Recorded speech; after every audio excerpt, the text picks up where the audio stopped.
सोचो दोस्तों क्या होगा जब आप अपने फैमिली के साथ छुट्टियां मनाने के लिए समंदर में जाते हो, लेकिन समंदर का पानी अचानक गायब हो जाए और आपकी नाव चल नहीं पाए तो आप क्या करोगे। कुछ ऐसा ही होता है आज की हमारी इस कहानी में। कहानी की शुरुआत होती है और हम एक कपल को देखते हैं जिनका नाम टॉम और जूलिया है। इनके 2 बच्चे भी है जिनका नाम बेन और कैसी है। आज बेन का बर्थडे है, इसलिए पूरी फैमिली छुट्टियां मनाने के लिए कैरेबियन सी में सेलिब्रेट करने के लिए जाती है। इस वक्त सब कुछ ठीक चल रहा था, तभी हम देखते हैं कि जूलिया स्विमिंग करने के लिए समंदर में कूद जाती है। यहाँ पर टॉम और बेन मछलियाँ पकड़ने में बिजी है। इधर जूलिया को समंदर में नीचे से कुछ ऐसा महसूस हो रहा था जैसे कि कोई इसे चारों तरफ से घेर रहा हो। लेकिन जब जूलिया अपने आसपास के सभी जगह देखती है तो उसे कुछ भी नजर नहीं आता। लेकिन तभी कोई चीज उसे समंदर के अंदर खींचने लगती है। यहाँ पर बोट का इंस्टॉलमेंट भी खतरे का संकेत दे रहा था, लेकिन टॉम और बेन इस पर ज्यादा ध्यान नहीं देता। इधर जूलिया अपने आप को बचाने की कोशिश करती है और टॉम को आवाज देती है। अब यहाँ पर टॉम नोटिस करता है कि इसकी वाइफ बोट पर नहीं है और जब बाहर जूलिया को देखता है तो तुरंत बचाने के लिए पानी में कूद जाता है। अब यहाँ पर बेन बोट को उनके काफी पास लेके जाता है और फाइनली टॉम जूलिया को बचाकर वापस बोट पर लेकर आ जाता है। टॉम काफी गुस्से में अपने बच्चों से कहता है कि मैंने पहले ही कहा था कि जो भी स्विमिंग करने जाएगा कोई दूसरा उसकी निगरानी करेगा ताकि कुछ हो तो सबको पता चलेगा, फिर तुम लोगों ने क्यों नहीं की। खैर जो भी हो, इसे बुलाकर टॉम अपने फैमिली के साथ बेन का बर्थडे सेलिब्रेट करता है। इधर कैसी का बॉयफ्रेंड उसे कॉल करके बताता है कि पूरी पृथ्वी पर काफी बड़ा तूफान आ रहा है, इसलिए तुम लोग जल्दी से वहाँ से घर आ जाओ। फिर नेटवर्क गायब हो जाता है और कॉल कट हो जाता है। अब इधर कैसी पूरी बात अपनी फैमिली को बता देती है।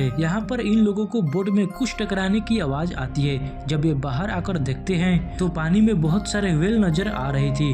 टॉम ये बात समझ आता है कि व्हेल तभी नजर आती है जब कोई बड़ा तूफान आने वाला हो। अब यहाँ पर इन लोगों को एक तरफ से तूफान से बचना था और पास में बहुत सारे व्हेल भी थी और इनसे भी बचना था। तभी एक जोरदार झटका लगता है और बोट में कुछ गड़बड़ी हो जाती है। जब टॉम नीचे जाकर देखता है तो उसे पता चलता है कि बोट का इंजन अब खराब हो चुका है। बाहर निकलते वक्त टॉम के कंधे पर काफी चोट लग जाती है, इसीलिए जूलिया इसे जल्दी से सील देती है। तभी टॉम कहता है कि अभी हम इंजन को ठीक नहीं कर सकते, इसलिए हमें बाहर से मदद मांगनी होगी। इधर कैसी बोट के छत पर चढ़कर किसी को कॉल करने की कोशिश कर रही थी, लेकिन नेटवर्क न होने के कारण कॉल किसी को नहीं लगता और रेडियो भी पूरी तरह से बंद हो चुकी थी। अब इन लोगों को कुछ समझ में नहीं आ रहा था कि आखिर ये सब हो क्या रहा है। टॉम जूलिया से कहता है कि हमारे पास सिर्फ 4-5 दिन का खाना और पानी बचा है, इसीलिए ये लोग किसी के आने का इंतजार कर रहे थे क्योंकि अक्सर यहाँ से शिप गुजरती है। अब इन लोगों का बाहरी दुनिया से कनेक्शन कट चुका था, इसलिए बाहर के सतह पर क्या हो रहा है इन्हें कुछ नहीं मालूम था।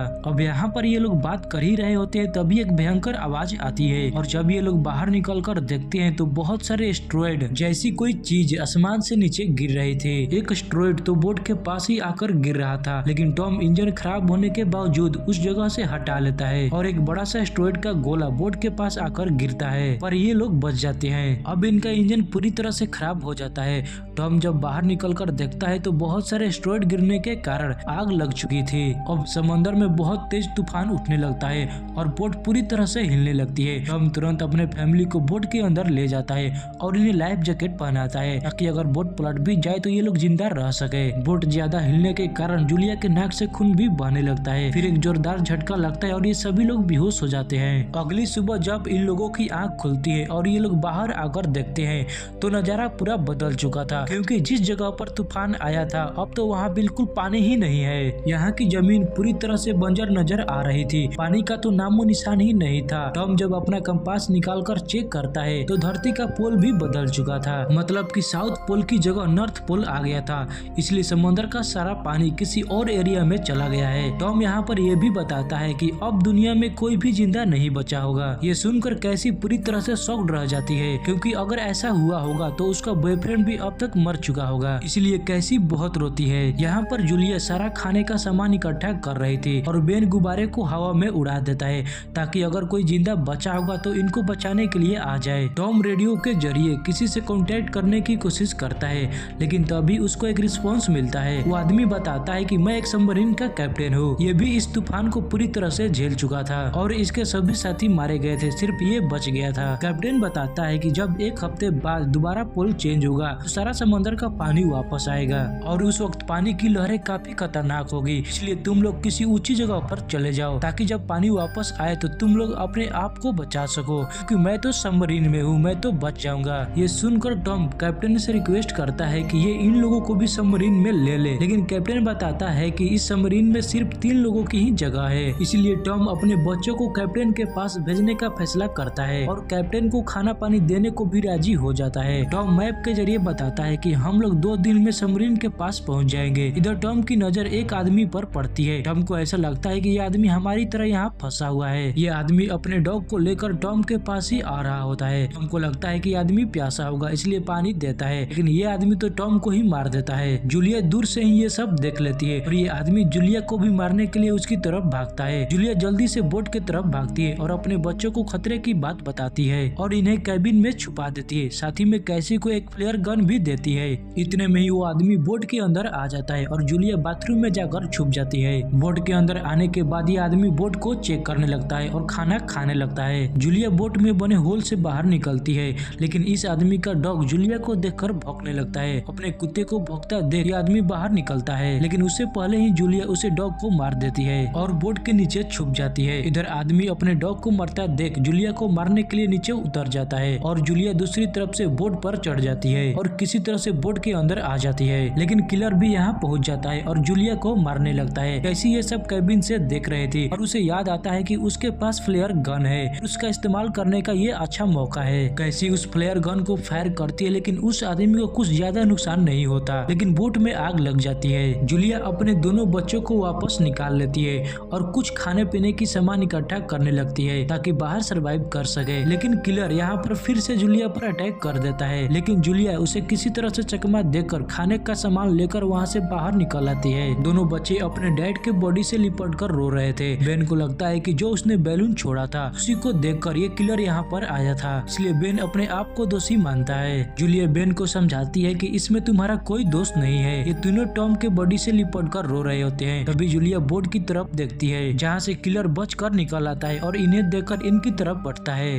जूलिया ये सब देखकर काफी घबरा जाती है और अपने बच्चों को लेकर भागने लगती है। पीछे इनका बोट भी पूरी तरह से ब्लास्ट हो जाता है। जूलिया अपने बच्चों को लेकर काफी तेजी से भाग रही होती है। काफी दूर आने के बाद ये तीनों चट्टान के बीच में रुक जाती हैं। ये तीनों काफी उदास लग रहे थे, लेकिन जूलिया किसी तरह से इनका हिम्मत बनाए रखती है। इनका जो मैप था वो भी बोट में जल गया था, इसलिए इन्हें सबमरीन ढूंढने में काफी दिक्कत हो रही थी। इधर जूलिया देखती है कि अभी भी वो किलर इनका पीछा कर रहा है, क्योंकि इन्हीं के पास सारा खाना था, इसलिए ये सभी यहाँ से तुरंत भागते हैं। काफी ज्यादा भागने और चलने की वजह से बेन की तबीयत खराब हो जाती है, इसलिए जूलिया उसे बचा हुआ पानी पीने को देती है। कैसे भी बहुत ही अब थक चुकी थी। वो कहती है कि क्या गारंटी है कि हमें सबमरीन मिल जाएगी और जल्द ही समंदर का पानी वापस आने वाला है, हम सभी मारे जाएंगे। पर जूलिया कहती है कि तुम लोग चिंता मत करो, मैं तुम लोगों को बचा लूंगी, बस किसी तरह से हमें उस सबमरीन तक पहुंचना है। और फिर ये तीनों सबमरीन की तरफ निकल पड़ते हैं। फिर कुछ ही दूर जाने के बाद इन्हें एक क्रैश प्लेन दिखाई देता है, जो शायद कभी क्रैश होकर समंदर के बीच में दब गया था। ये लोग आज रात इसी प्लेन के अंदर रुकने का फैसला करते हैं। इसी बीच जूलिया अपने सारी फैमिली का फोटो देखती है, फिर सोचती है कि एक रात में कितना कुछ बदल गया। अब ये लोग रात में सो ही रहे होते हैं, लेकिन तभी कैसी को कुछ आवाज आती है। जब वो बाहर जाकर देखती है तो उसके पीछे वही किलर अब प्लेन के पास भी आ गया था। वो कैसी पर अटैक करने ही वाला था, तभी जूलिया उसे मार देती है। उसके मरने के बाद अब ये लोग अपने आप को सुरक्षित महसूस कर रहे थे। अगली सुबह जब किलर की बॉडी काफी खराब हो चुकी थी तो ये लोग समझ जाते हैं कि ये रेगिस्तान वाला समुद्र भी काफी खतरनाक है। तभी तो एक ही रात में किलर की बॉडी पूरी तरह से खराब हो चुकी है। खैर जो भी हो, ये लोग सबमरीन की तरफ निकल जाते हैं, लेकिन रास्ते में बेन को काफी तेज प्यास लग जाती है और ये तालाब के जहरीले पानी पीने लगता है, लेकिन जूलिया इसे रोक लेती है। फिर ये आज रात यहीं पर रुकने का प्लान बनाते हैं, लेकिन आधी रात जूलिया को कुछ अजीब सी आवाज सुनाई देती है और जब ये बाहर जाकर देखती है तो बहुत सारे केकड़े इनके तरफ आ रहे होते हैं। जूलिया अपने बच्चों को लेकर यहाँ से भागने लगती है और कुछ ही दूर पर यहाँ इन लोगों को एक शिप नजर आती है। शिप के कंटेनर में कुछ लोग अभी भी मौजूद थे, लेकिन ये लोग जूलिया को देखकर कंटेनर को बंद कर लेते हैं। काफी देर तक ये तीनों इनसे रिक्वेस्ट करते हैं, लेकिन कोई फायदा नहीं था। फिर ये लोग शिप के ऊपर चढ़कर अपनी जान बचाते हैं, लेकिन फिर भी एक केकड़ा जूलिया के पैरों को जख्मी कर देता है,